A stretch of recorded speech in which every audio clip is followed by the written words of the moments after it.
नमस्कार, स्वागतम दोस्तों। आप सभी का स्वागत है एक और नए वीडियो में, जिसमें हम दोस्तों दही वाली मगम्मा यानी कि दोस्तों हिंदी का वर्णिका का पहला चैप्टर दही वाली मगम्मा के फुल्ली कॉन्सेप्ट के जानने वाले हैं। और दोस्तों आप देख रहे हैं उद्गार क्लासेस। तो दोस्तों इस वीडियो में हम, जैसा कि आप सभी का मांग होता है, बोर्ड परीक्षा की मांग होती है कि वर्णिका को भी पढ़ना उतना ही आवश्यक है जितना कि आप किसी भी बुक को पढ़ रहे हैं। जैसे दोस्तों आप हिंदी को पढ़ रहे हैं तो उसका वर्णिका भी पढ़ना अति आवश्यक है, क्योंकि उससे भी प्रश्न अधिक मात्रा में आपके बोर्ड परीक्षा में लड़ता है। यानी कि दोस्तों आज हम फुल्ली जानने वाले हैं कि आखिर दही वाली मगम्मा कहानी क्या है, कहाँ किस परिवेश की है, इसके रचनाकार कौन है, कौन आदि अनुवादक किए हैं, मुख्य पात्र कौन है। तो दोस्तों इस वीडियो में हम जानने वाले हैं। यदि आप हमारे चैनल पे नए हैं तो हमारे चैनल को सब्सक्राइब अवश्य कर लीजिएगा, ताकि इसी तरह के वीडियो आपको मिलते रहे। और दोस्तों मैं हमेशा कहता हूँ कि आप बोर्ड के बच्चे हैं, आपको बोर्ड के पॉइंट ऑफ व्यू से पढ़ना है, तो इसलिए आपको नोटिफिकेशन जाना आवश्यक है। और अब पढ़ना हमें कैसे है दोस्तों, तो टॉपर और रैंकर की तरह, यानी कि दोस्तों हमें माइंड में सेट करके पढ़ना है। तो दोस्तों देखिए, ऑब्जेक्टिव तो हम पढ़ते ही है, लेकिन ऑब्जेक्टिव हमारा कहाँ से क्रिएट हो रहा है, तो सब्जेक्टिव से क्रिएट हो रहा है। तो इसलिए दोस्तों पहले हमें कॉन्सेप्ट को समझना आवश्यक है। और दोस्तों मैं हर वीडियो में कहता हूँ, यदि आपको किसी विषय के किसी भी टॉपिक पे दिक्कत है तो आप हमें कमेंट करके बता सकते हैं। हम आपके लिए उसका सेपरेट वीडियो बनाएंगे और आपके सभी कन्फ्यूज़न को दूर करेंगे। तो दोस्तों अब हम इस वीडियो को शुरू करते हैं। तो दोस्तों इस वीडियो को हम शुरू करने से पहले एक एम लेके चलेंगे। क्या लेके चलेंगे? एक एम लेके चलेंगे। यानी कि दोस्तों आप किसी भी कार्य को शुरू जब करते हो, किसी भी कार्य को जब शुरू करते हो तो एक एम लेके चलते हो। यानी कि दोस्तों आप बोर्ड का परीक्षा ही दे रहे हो तो आपको एक एम लेके चलना होगा कि नहीं, हमें इतने समय में इतने टॉपिक्स को, इतने सिलेबस को क्लियर करना है। और सिर्फ क्लियर यानी क्लियर भी करना है और ख़त्म भी करना है, इंड भी करना है, क्योंकि आगाज़ सभी करते हैं और अंजाम तक कुछ ही पहुंचा पाते हैं। यानी कि दोस्तों जो आगाज़ भी अच्छा करता है और मेहनत के साथ जो अंजाम भी उसका दिलाता है, वही कुछ कर सकता है। तो दोस्तों आपको आगाज़ के साथ साथ अंजाम तक पहुंचना है तो एक माइथोलॉजी लेके चलना होगा। तो दोस्तों पहले हम समझते हैं कि वर्णिका का आखिर आप सबका सिलेबस क्या है, तब हम आज दही वाली मगम्मा कहानी को फुल्ली समझेंगे कि आखिर यह कहानी कह क्या रहा है, इसमें कौन कौन सी क्रिया हो रही है, इसे कॉन्सेप्ट के माध्यम से समझेंगे। और दोस्तों आपको यह वीडियो देखने के बाद आपको दही वाली मगम्मा पूरा कहानी समझ में, माइंड में सेट हो जाएंगे और किसी प्रकार का कन्फ्यूज़न नहीं होगा। और दोस्तों मैं हमेशा कहता हूँ कि पढ़िए वहीं से जहाँ से संतुष्टि मिले, जहाँ से संतुष्टि मिले। और दोस्तों रटंती विद्या न फलंती, रटंती विद्या न फलंती, रटा हुआ विद्या कभी फल नहीं देता। इसलिए हमें रटना नहीं, समझना है। क्या करना है? समझना है। तो दोस्तों देखिए, आपका वर्णिका भाग 2, भाग 1 आपका हो गया गोधूली। क्या हो गया? गोधूली। और वर्णिका भाग 2, यानी कि वर्णिका आपका भाग 2 हुआ। तो दोस्तों देखिए, वर्णिका जो है आपका बुक, उसमें आपके कुल 5 चैप्टर है। कितने चैप्टर है? 5 चैप्टर है। कितने चैप्टर है? तो 5 चैप्टर, 1 2 3 4 5, आपके 5 चैप्टर है। कितने चैप्टर है? 5 चैप्टर है, जिसमें हम आज पहले चैप्टर को कंप्लीट कर देंगे इसी वीडियो में। और इसका ऑब्जेक्टिव का भी हमने डाला हुआ है प्लेलिस्ट पे, चाहे तो आप प्राप्त कर सकते हैं। और दोस्तों देखिए, पढ़ना हमें रटना नहीं, समझना है। ऐसे पढ़ाएंगे हम आपको कि आपके माइंड में ही सेट हो जाएंगे और आपको किसी प्रकार की टेंशन लेने की आवश्यकता नहीं है। यानी सभी कन्फ्यूज़न आज दूर होने वाले हैं। तो दोस्तों देखिए, दही वाली मगम्मा तो आज हम कंप्लीट कर लेंगे। आज हम इसी वीडियो में दही वाली मगम्मा को कवर कर लेंगे। लेकिन दोस्तों देखिए, 4 चैप्टर आपके तब बच जाते हैं वर्णिका के, इसे भी हम कंप्लीट कराएंगे। तो दोस्तों देखिए, हमने सभी चैप्टर के लेख विधा, कौन सी विधा है? लेखक, विधा और प्रमुख पात्र, जो कि ऑब्जेक्टिव क्वेश्चन में पूछता है। तो पहले मैं आपको यह बता दूंगा ताकि कहानी को समझने में आपको दिक्कत ना हो, उसके बाद हम कहानी को समझेंगे। तो दोस्तों देखिए, दही वाली मंगम्मा, दही वाली मगम्मा, दही वाली मगम्मा के जो लेखक है कौन है? श्रीनिवास। कौन है दोस्तों? श्रीनिवास हैं। दही वाली मंगम्मा किसने लिखी है? कौन लिखे हैं? श्रीनिवास जी लिखे हैं। और विधा कौन सी है दोस्तों? विधा कौन सी है? तो कहानी है। क्या है? कहानी है। और प्रमुख पात्र, यानी कि तो प्रमुख पात्र कहने का मतलब है दोस्तों, दही वाली मंगम्मा जो एक कहानी है, दही वाली मंगम्मा जो एक कहानी है, उसके प्रमुख पात्र यानी कि दोस्तों उस कहानी के नायक कौन है, प्रमुख पात्र कौन है, हीरो कौन है। तो इसका जो हो जाएगा आपका मगम्मा और नगम्मा। क्या हो जाएगा दोस्तों? मगम्मा और नगम्मा। क्या हो जाएगा दोस्तों? मगम्मा और नगम्मा। क्या हो जाएगा दोस्तों? तो आई होप कि दोस्तों आपके माइंड में सेट हो गए होंगे प्रमुख पात्र। अब दूसरा है आपका दोस्तों ढहते विश्वास। या दोस्तों ऑब्जेक्टिव के लिए मैं आपको बता रहा हूँ, लेकिन कॉन्सेप्ट तो हम आगे समझने वाले हैं। क्योंकि दोस्तों देखिए, आप हमारे वीडियो देखेंगे तो आपको शुरुआत में लगेगा कि नहीं, कितना छोटा लेवल से बताया जा रहा है, लेकिन दोस्तों जो बेसिक को जो पकड़ लिया, उसे का हाथ पकड़ने वाला कोई नहीं मिल सकता। यानी कि दोस्तों शून्य से शिखर तक, यानी कि दोस्तों शून्य से हम शुरू करते हैं और शिखर तक ले जाते हैं, इसलिए शून्य से पहले हम समझते हैं। तो 2 नंबर चैप्टर है ढहते विश्वास, जिसको किसने लिखा है? सतकोरा होता ने। किसने लिखा है दोस्तों? तो सतकोरा होता ने। आई होप कि जब आपके परीक्षा में पूछेगा कि ढहते विश्वास किसने लिखा है, तो सतकोरा होता।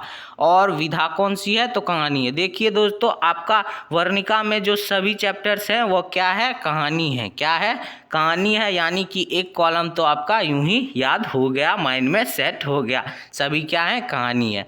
तो दोस्तों देखिए, ढहते विश्वास प्रमुख पात्र कौन है? तो लक्ष्मी है। कौन है दोस्तों? लक्ष्मी। यानी कि दोस्तों ऑब्जेक्टिव और सब्जेक्टिव दोनों के पॉइंट ऑफ व्यू से बहुत ही महत्वपूर्ण है। सब्जेक्टिव में भी कभी पूछ देगा कि ढहते विश्वास के प्रमुख पात्रों के नाम लिखे, तो आप लिख देंगे लक्ष्मी। क्या लिखेंगे दोस्तों? लक्ष्मी। और 3 नंबर चैप्टर है दोस्तों आपका माँ, तो इसके लेखक कौन है? ईश्वर पेटलीकर। क्या है दोस्तों? ईश्वर पेटलीकर। यानी कि दोस्तों आपके परीक्षा में जब पूछे कि माँ पाठ के रचनाकार या लेखक कौन है, तो ईश्वर पेटलीकर। आई होप कि दोस्तों आपके माइंड में सेट हो चुके होंगे। और दोस्तों या तो कहानी है, मैं आपको पहले ही बता चुका हूँ, और इसके प्रमुख पात्र कौन है माँ पेटलीकर के? तो माँ और मंगू, माँ और मंगू। यानी कि दोस्तों मंगू की माँ जो है वो प्रमुख पात्र है और मंगू प्रमुख पात्र है। आई होप कि दोस्तों आप प्रमुख पात्र को माइंड में सेट कर रहे होंगे। 4 नंबर चैप्टर है आपका दोस्तों नगर। क्या है दोस्तों? नगर। तो इसके जो लेखक कौन है दोस्तों? तो सुजाता। तो दोस्तों सब्जेक्टिव में आपसे पूछेगा कि नगर पाठ के लेखक कौन है, नगर पाठ के लेखक कौन है, तो आप क्या बोलेंगे दोस्तों? सुजाता। क्या होगा दोस्तों? सुजाता। तो आई होप कि दोस्तों आप लेखक समझ चुके होंगे। अब विधा तो कहानी ही है। उसके बाद पपाती, यानी कि दोस्तों इसके नगर जो है इसके प्रमुख पात्र कौन है? तो पपाती हैं। कौन है दोस्तों? पपाती हैं। उसके बाद दोस्तों आगे कह रहा है धरती कब तक घूमेगी। धरती कब तक घूमेगी, लेखक कौन है? सावर दहिया। कौन है दोस्तों? सावर दहिया। यानी कि दोस्तों धरती कब तक घूमेगी पाठ के लेखक कौन है? तो सावर दहिया। ऑब्जेक्टिव में भी पूछ सकता है, सब्जेक्टिव में भी पूछ सकता है। आई होप कि दोस्तों आपके माइंड में सेट हो चुके होंगे। और उसके बाद या तो कहानी है, उसके बाद है दोस्तों धरती कब तक घूमेगी के प्रमुख पात्रों के नाम लिखिए, तो आपका जवाब क्या होगा दोस्तों? माँ और सीता। माँ और सीता। आई होप कि दोस्तों इस वीडियो में आप कम से कम ऑब्जेक्टिव के जो प्रश्न उठ रहे थे उसे आप समझ चुके होंगे।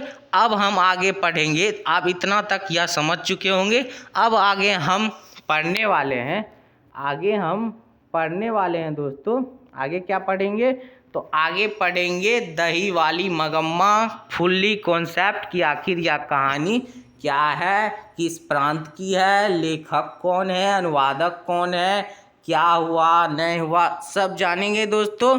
और दोस्तों यदि वीडियो अच्छा लग रहा हो तो हमारे चैनल को सब्सक्राइब कर दीजिएगा। और दोस्तों देखिए सभी की सहभागिता ही हमारे लिए महत्वपूर्ण है। यानी कि दोस्तों यह जो यूट्यूब चैनल है आप ही का है। मैं हमेशा कहता हूँ हमारा यूट्यूब चैनल एक ही सिद्धांत पे आधारित है, जनता का, जनता के लिए, जनता के द्वारा, to the people, by the people, for the people. यानी कि दोस्तों जनता का ही है, यानी आप ही का यूट्यूब चैनल है, आप ही को पढ़ाने के लिए बनाया गया है और आप ही के द्वारा इसे चलाया जाना है। इसलिए दोस्तों आपकी सहभागिता, यानी दोस्तों यदि आप हमें सब्सक्राइब करें तो हम ऐसे ही वीडियो बनाएंगे और हर एक शख्स, मतलब हर एक जनता का हित होगा, यानी जो पढ़ना चाहता है उसका भी हित। बहुजन हिताय बहुजन सुखाय, बहुजन हिताय बहुजन सुखाय हमारे महात्मा बुद्ध कह के गए हैं। यानी कि दोस्तों काम ऐसा करे जिससे सभी का हित हो। क्या हो दोस्तों? हित हो। कहा परोपकारा पुण्याय पापाय परपीडनम, यानी दोस्तों परोपकार यानी किसी का मदद करने से बड़ा कोई पुण्य नहीं और किसी को हानि पहुंचाने से बड़ा कोई पाप नहीं। क्या दोस्तों? पाप नहीं।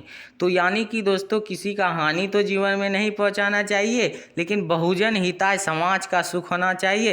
यानी दोस्तों आप यदि हमें सब्सक्राइब करेंगे तो आपको तो नोटिफिकेशन जाएंगे ही, आप सही समय पे सही चीज़ को तो पढ़ेंगे ही, आपके माइंड में कॉन्सेप्ट सेट तो होएंगे ही, आप टॉपर की तरह सोचेंगे ही, लेकिन आप ही की तरह अन्य बच्चों का भी बौद्धिक विकास होगा और उनमें भी स्किल बढ़ेंगे, यानी वो भी पढ़ने की प्रति इच्छुक होंगे।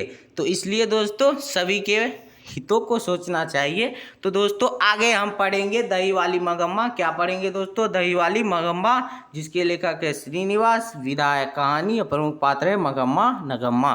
तो दोस्तों इस वीडियो में हम दही वाली मगम्मा को कवर करेंगे। क्या करेंगे दोस्तों? दही वाली मगम्मा को कवर करेंगे।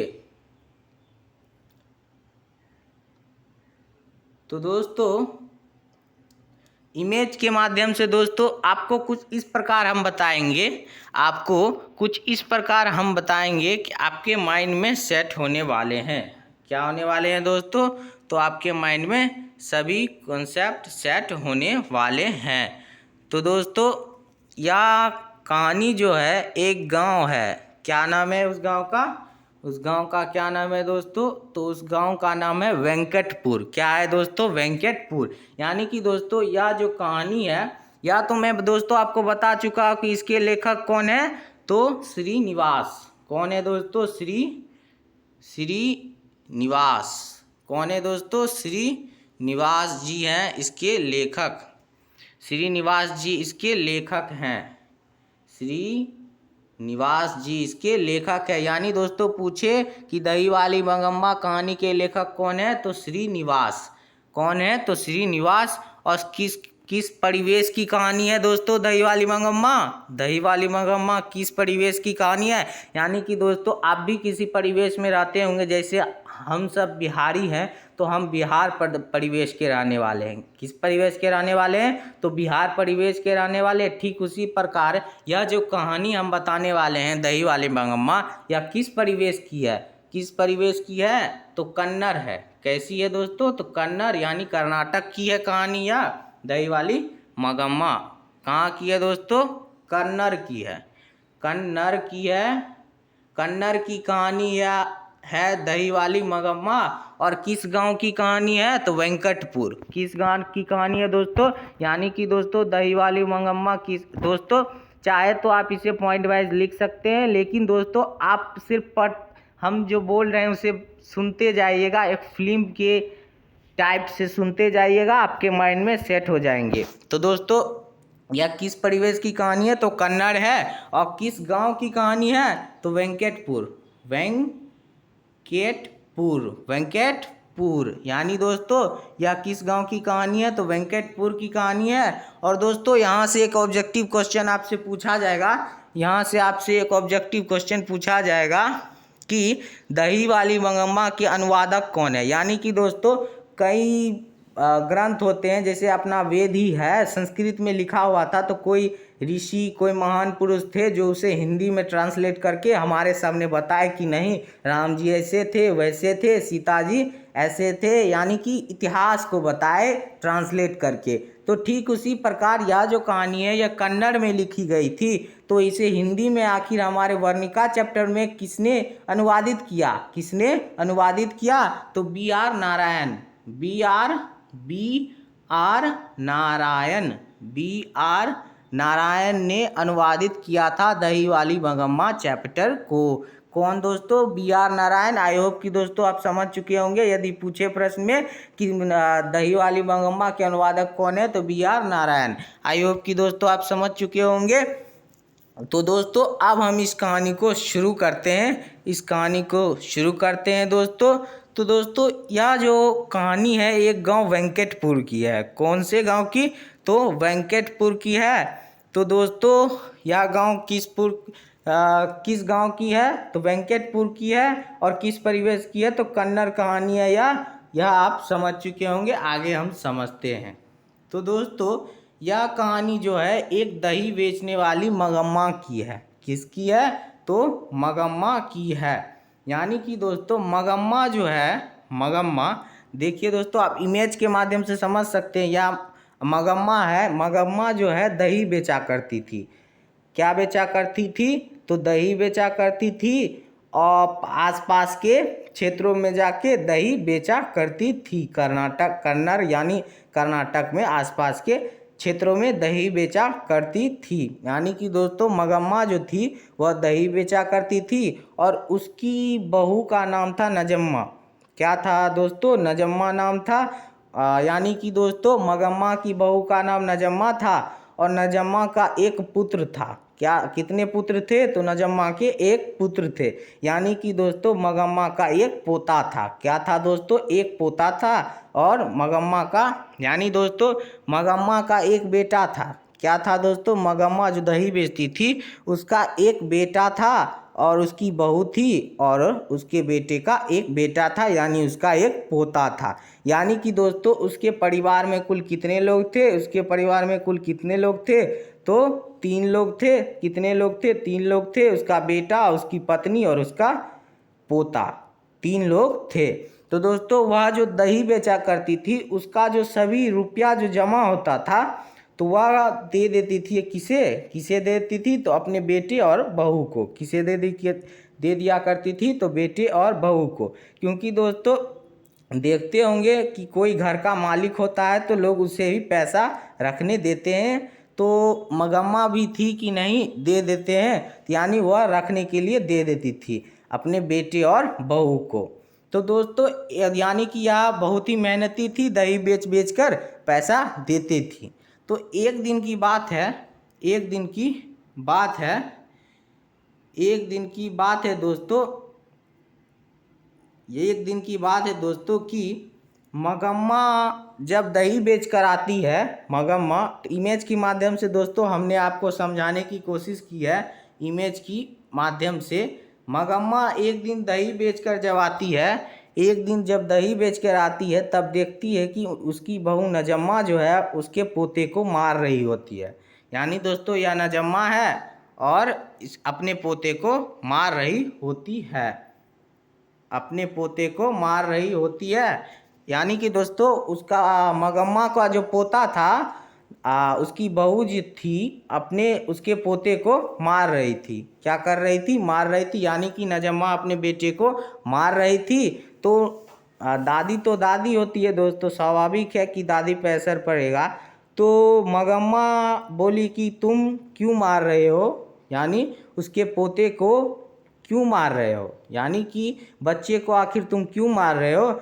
तो नजम्मा जो थी वह इस बात पे क्रोधित हो गई। क्या हो गई? क्रोधित हो गई। यानी कि अपने सास पर ही क्रोधित हो गई। तब उसका, यानी कि मगम्मा का बेटा आया। क्या आया? मगम्मा का बेटा आया।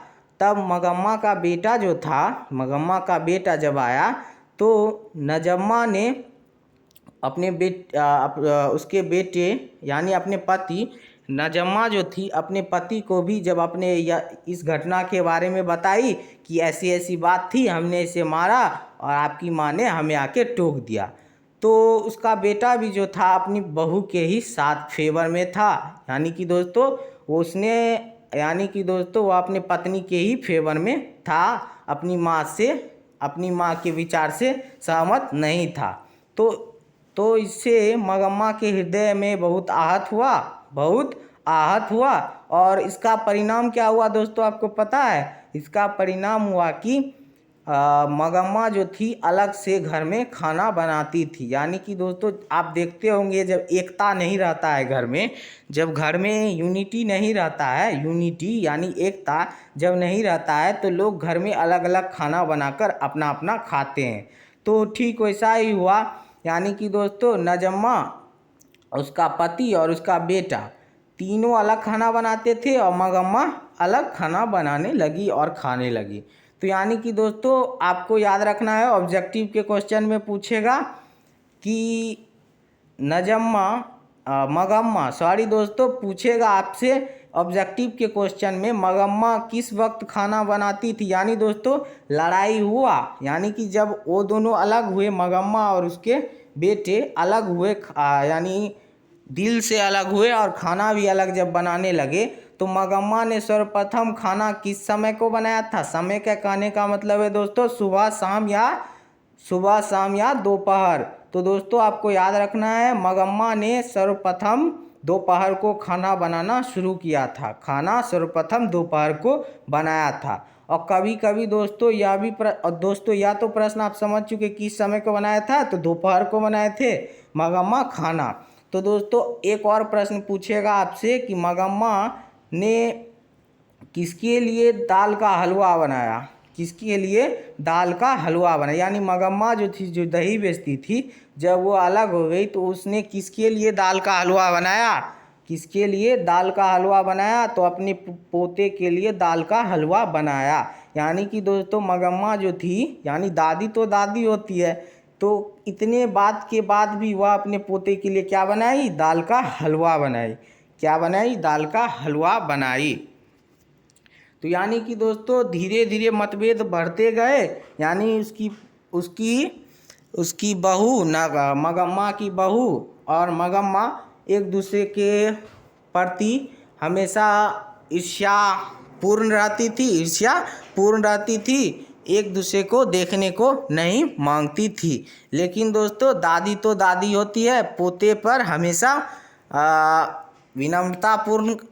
विनम्रतापूर्ण से बात करती थी और विनम्रतापूर्ण व्यवहार करती थी।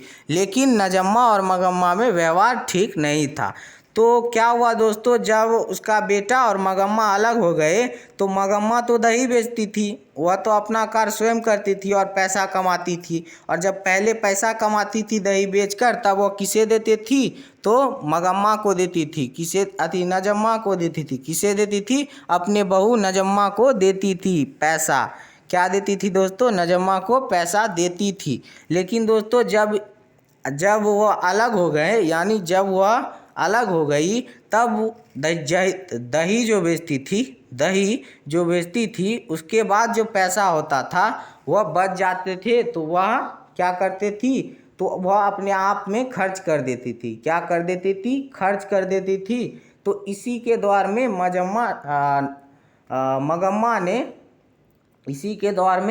मगम्मा ने अपने लिए एक 8 रुपये का मलमल का ब्लाउज बनवाया था। क्या बनवाया था, तो 8 रुपये का मलमल का ब्लाउज। क्या बनाया था दोस्तों, 8 रुपये का मलमल का ब्लाउज बनवाया था। यानी कि दोस्तों कितने रुपये का दोस्तों, यह प्रश्न पूछ सकता है, तो 8 रुपये का। तो दोस्तों यह आरामपूर्ण जीवन जीने लगी और जो पैसा आता था वह अपने आप में खर्च करती थी और स्वयं रखती थी और स्व मालिक हो चुकी थी। तो इस बात से नगम्मा को बहुत ही जलन होने लगा कि, और बात फैलने लगा कि नहीं मतलब बूढ़ी हो गई और फिर इतना पैसा करती क्या है। तो दोस्तों इस बात से इसे अखर होती थी जब मगम्मा अच्छे अच्छे कपड़े पहनती थी। तो दोस्तों यह तो बात हो गया कि मगम्मा अब रुपया बचने लगा और अपना स्वयं कार्य करने लगी। लेकिन दोस्तों उसी गांव में एक जुआरी रहता था। क्या रहता था? तो उसी गांव में एक जुआरी रहता था जिसका नाम था रगम्पा। क्या नाम था दोस्तों? तो रगम्पा नाम था। क्या नाम था? रगम्पा नाम था। यानी कि दोस्तों उसी गांव में यानी वेंकटपुर में एक जुआरी रहता था जिसका नाम था रगम्पा। और रगम्पा को पता चल गया कि मगम्मा के पास अब रुपया बचने लगा है और मगम्मा दही बेच बेच कर बहुत ही रुपया जमा कर चुकी है। क्या कर चुकी है? बहुत ही रुपया जमा कर चुकी है।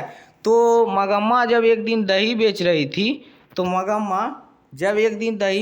थी तो रगम्पा ने उसे अमराई के कुएं पर बुलाया था। क्या किया था दोस्तों?